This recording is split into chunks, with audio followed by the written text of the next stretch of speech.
Tonight we've got a cup tie against Spurs and a Premier League match against Southampton. Let's rebuild Arsenal.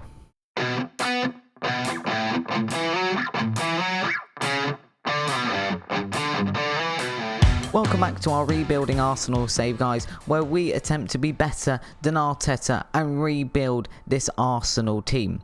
Since you were last with me, there's been a couple of transfers that I've just realised are both from Porto. We are now in January, on January the 11th, and we've brought in a couple more players just to bolster the ranks, especially with the injuries we've been getting. First off is Jesus Corona, who can play as both a left and a right winger fairly well on either side. He is either-footed, as you can see. And if we have a look at his attributes, he does have some very nice ones. He does like playing as an inverted winger, and maybe his crossing at 13 could be a bit better. But his dribbling, first touch and passing are all superb, as well as his technique and flair. So I'm hoping he can come in and be a good player for the rest of the season and the seasons to come. We also needed a backup right back, so we've brought in Chancel Mbemba. He can play on a 3-star ability here as a fullback, a wing back, everything over on the right, and he can equally play as a centre back. So he offers us a bit of depth here in our defence, which is probably something we needed. We signed him for 4.2 million. He is worth 29 to 32 million, which of course is very much the English Premier League tax. A player that plays in the Premier League automatically is more expensive. On the outside, we've only had one major out since you were last with me, which is Mohamed Elneny. Didn't necessarily want him to go because I thought he was quite a nice depth option. That said, he had only played one match for us in the league this season. He got a very good rating in it, but only one match overall, and I wasn't massively using him. And he has only gone for 3.8 million over to Newcastle. Definitely less than we did want for him. However, at this point, he was already discussing contracts for when his contract expired at the end of the season with other clubs. So to get any money at all for him is a very, very good deal in my book. We also very boldly, if you're interested, went in for Mbappe. He is available on a free in January, having not re-signed with PSG. However, we could only offer him £275,000 a week. That was absolutely me maxing out every bit of wage budget and money I could possibly do. And he understandably went over to Manchester City, where they've offered him a staggering £500,000 a week, so substantially more than we were giving him, and probably at this point I'd imagine higher than us in the league. Only just, actually, to be fair. They're not doing fantastically. Do have a game in hand though. As you can see from this, we are 10th, so exactly bang mid-table at this point, and we do need to improve that. We are currently 4 points behind the Europa League places. However, Aston Villa do have a game in hand on us, so realistically we need to catch up with Leicester. And I do think we can probably do that in the second half of the season. We have had some better games since you were last with me. I think we saw the Tottenham and the Leicester match. We then went on to win 3-0 against Norwich, 1-0 against Leicester again, beating Newcastle 2-0 in the league as well. And Birmingham, we've just played and won 1-0 in the FA Cup. We did field not a weakened side, but everyone was pretty tired, so I couldn't field the exact side I did want. We are about to see the second leg of the Carabao Cup semi-final against Spurs. We lost the first leg 1-0. We were doing all right, to be honest, until Adam Hosek decided to get a red card, fully justified as well, I might add. He basically lost the ball in his own half, ran back, got annoyed with it, and absolutely murdered the player that had taken the ball off him, double-footed, the whole shebang. Absolutely 100% a red card. Probably cost us the match on that occasion. So for our second leg against Spurs, this is the team that we will be going with. It is going to be Ramsdale in goal, a back four of Tierney, Gabriel, Coates and Mbemba. We've then got Vecino and Sambi Lokonga in midfield. Holzek coming back from his red card and hopefully not repeating the same mistake over on the left. Hudson-Odoi on the right. Odegaard playing through the centre and Isaac up front. Again, we have got some very tired players in our rank. We've still got Martinelli, who is out for another 4 to 7 months, and Saka, who's out for another 2 to 4 weeks, who are currently injured, which is not ideal. Jesus Kroner's over on an international duty, as is Thomas Partey. So, you know, we have to go with what we've got. Let's see how we do this time out against Spurs, though.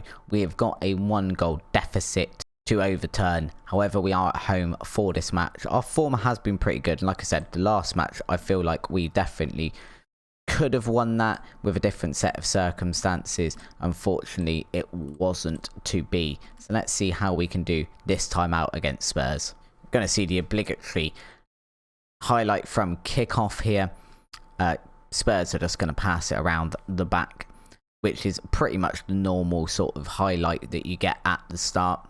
I haven't actually taken any notice. Did they still have Harry Kane? Yes, they did. He's picking up the ball there. Tierney picking it nicely out of the air and stopping that counter-attack in its tracks.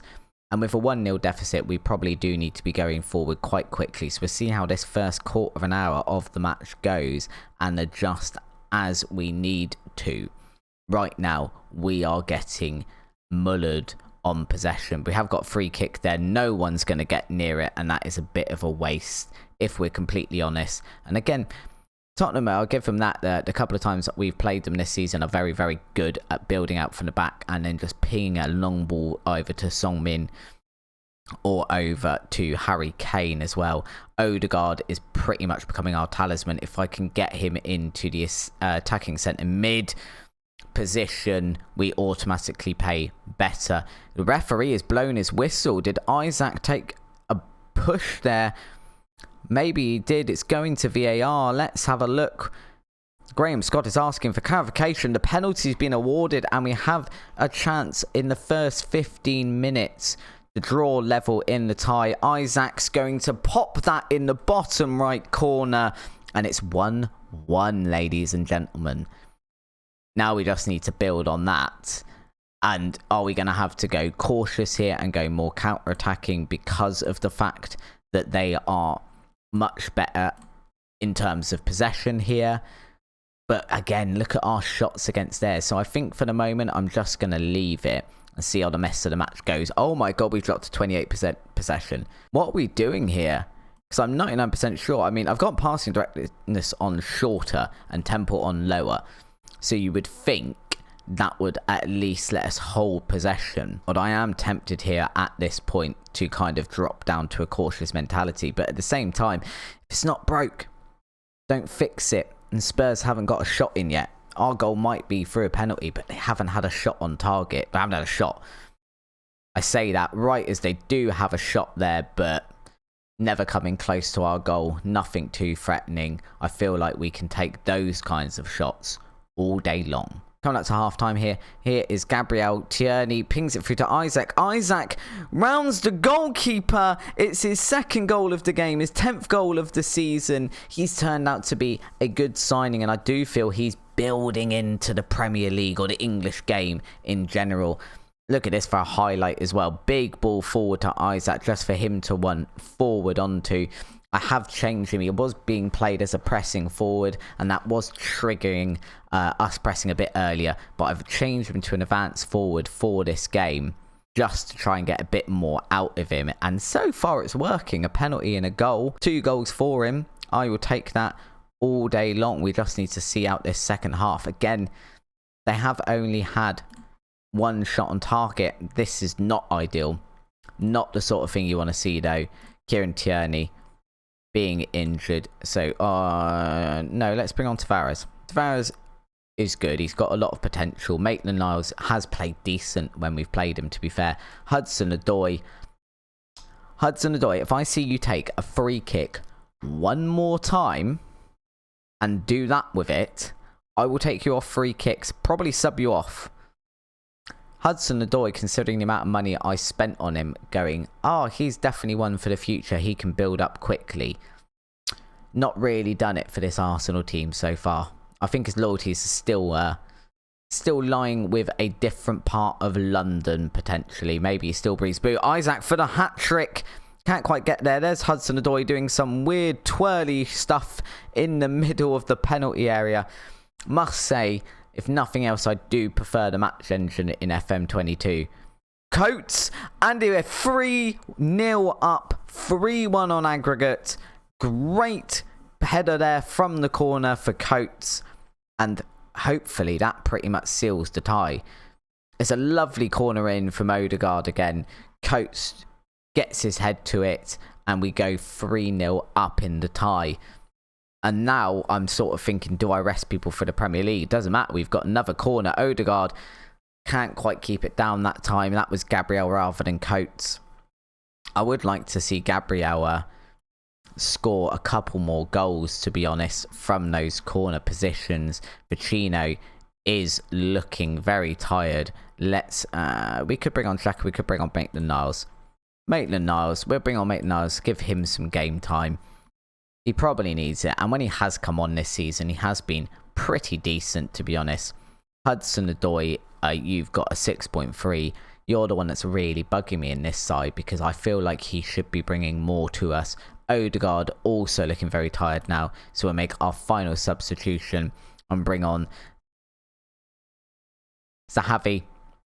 Zahavi currently is annoyed with me just based on the fact that he wants more game time, and at the moment Odegaard is firmly keeping him out of the team. We are coming up to the end of the tie here though, so hopefully we can see this through until the end. I hope. We have got another corner here. Maitland-Niles to take now, or now that Odegaard is off. We can't quite put that one in the back of the net. But we have been all over Tottenham here. Proper counter-attacking football, as it turned out, because they've had a lot of possession. But possession isn't everything. If you've got 61 at this point % possession, and you've had 4 shots when you've got Harry Kane on your team, and Son as well up front. Isaac's had a wonderful game there. Odegaard had a very good game. We're going to praise the team. That's exactly what we wanted to see. Let's get over to the next game then. Alright guys, welcome back. This is our lineup before our match against Southampton in the Premier League. We've got Ramsdale in goal, a back four of Tierney, Gabriel, Coates and Mbemba. We've got Vecino and Xhaka in midfield. Jesus Corona out on the left. Odegaard through the middle. Alvarez is playing out on the right. And Isaac up front. Just a little segue as well, guys. Just to show you this. We've made another transfer. But we're not going to be seeing them make their debut today. We have signed Isco from Real Madrid. I got him for a very cheap £6 million. I basically want him to play the deep line playmaker role, which frees up Odegaard to play through the centre, and I think he'll do that quite well. Again, look at these.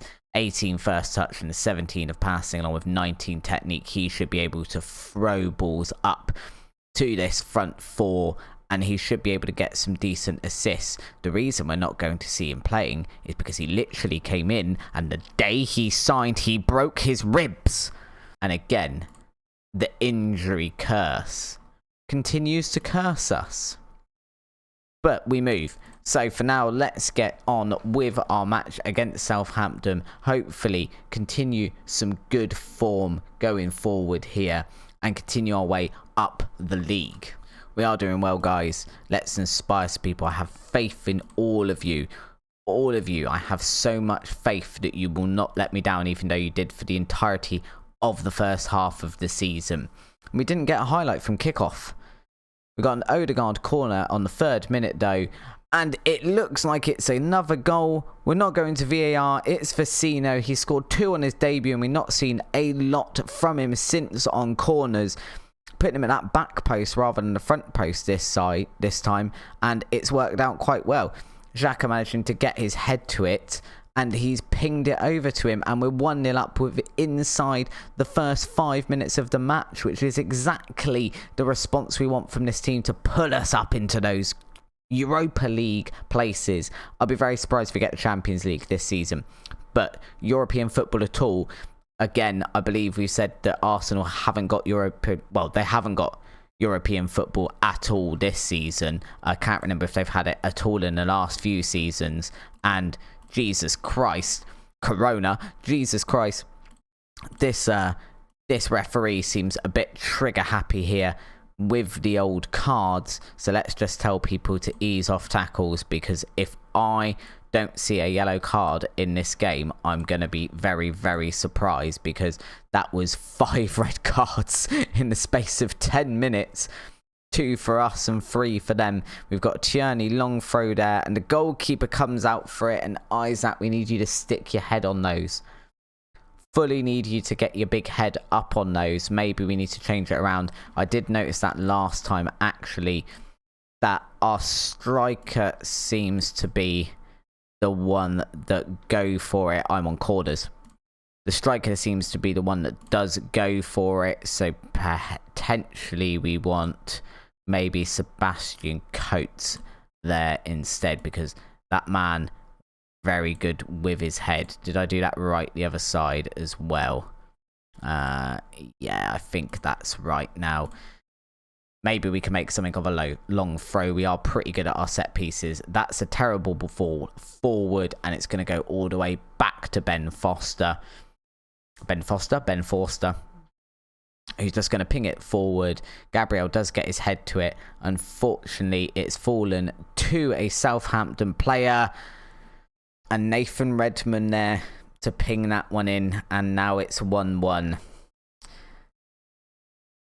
And this is where we struggle a bit. Now, can we get back in the game quickly? They've had 1 shot, 1 on target, 1 goal. That's a fantastic return from them. We're going to demand more from the boys, though, because we want to see a second win in this episode. Tierney's taken a knock and indicating that he wants to come off. Tierney, just before this match, was coming moaning to me saying I don't play him enough, which is ridiculous considering I've played him every single game that he has been available this season. I think maybe what I have done there is when he's needed a rest, I've just rested him and not gone to him and sort of said, I'm going to be resting you next game. So he thinks I'm just dropping him. And actually, I'm just trying to make sure he still has legs left to walk home on. As if a Premier League world class, to an extent, defender is walking home and not getting a taxi or getting driven or something. Alvarez has now taken a knock as well. And so the injury crisis goes on and on. Now, who do I bring on for you? Let's bring on Smith Rowe. Hopefully Smith Rowe can do something there. We've got yellow cards all over the place. All of our players have broken their legs. Smith Rowe has just been utterly clattered. Odegaard pinging one in. That looks like it's going to VAR. Referee, that's got to stand. Gabriel, definitely onside there, but what will VAR say? They're going to say it's disallowed. I'm going to call bias. I mean, to me, that looks like the lines are in line on top of each other, which would, I assume, signal a goal and an onside. But what do I know? Never mind. We move. We're going to demand some more from the boys, and we're hopefully going to see another go. It's Smith Rowe into the penalty box. Gabriel can't get his head to it, but that again looks like it's going to VAR, so potentially we're going to see another penalty, which will be the second one of the episode. Penalty is awarded, and it should be Isaac stepping up to take this one. Can he bring his tally to 3 for this episode? No, he can't. He hits the post. No one follows up on it either. And it goes from bad to worse. Can we stop getting carded? This referee is disallowing goals, giving out penalties, giving red cards. He's a bit trigger happy. Jesus, Corona is absolutely dead on his feet, so we're going to sub him off. He hasn't really done much since we've brought him to the club so far, which is a little disappointing. Hopefully in the near future we can see him get a goal or an assist or something, and not just come on and get a 6.2 and be in a very expensive flop. We are coming towards the end of the game though. Will we get another highlight from this one? It doesn't look like we will. 5 minutes of injury time, lads. Anything coming? And it doesn't look like it, and that's going to be full time, and it's a 1-1 draw with Southampton. Odegaard having a 7.5 again though. that guy seems to be a monster. I'm very, very unhappy with that because realistically, no reason we shouldn't be going out and winning that. And at the end of the episode, we're exactly where we were at the start of the episode, which is 10th place, 32 points now. And that still leaves us 6 points behind European slots, which is very unfortunate. And Tierney is injured. We have obviously got a few more days off with 5 unbeaten. So that's very much a good change. We have got a few more days for the January transfer window. Our budget is very much spent, as you can see here, less than $1 million left in it. We are guaranteed 54 million for next season, which will be quite nice. We also, in between episodes, did have the draw for the FA Cup 4th round, which is going to be against Man City, because apparently we play them in literally everything, and the Carabao Cup final against Liverpool. So we'll probably come back, I'd imagine, maybe for the Liverpool, and we'll probably watch the Chelsea game, and then we can plough on through to the end of the season, get to the January transfer window. I don't think we're going to be having a title push at this season. I don't know why, but unless we win every single game, and even then, given the other teams in this league, I think we could physically win every other game now. I mean, we're 30 points off the top. We'd have to we'd have to hope everyone else lost every single match, which is physically impossible. As always though, guys, if you have enjoyed that episode, please do drop a like down below and consider subscribing to the channel. If you hit the little notification bell, it'll let you know every time I upload, and you can watch Arsenal do some more Arsenal things. Until next time though, guys, thank you very much for watching. See you soon. Bye.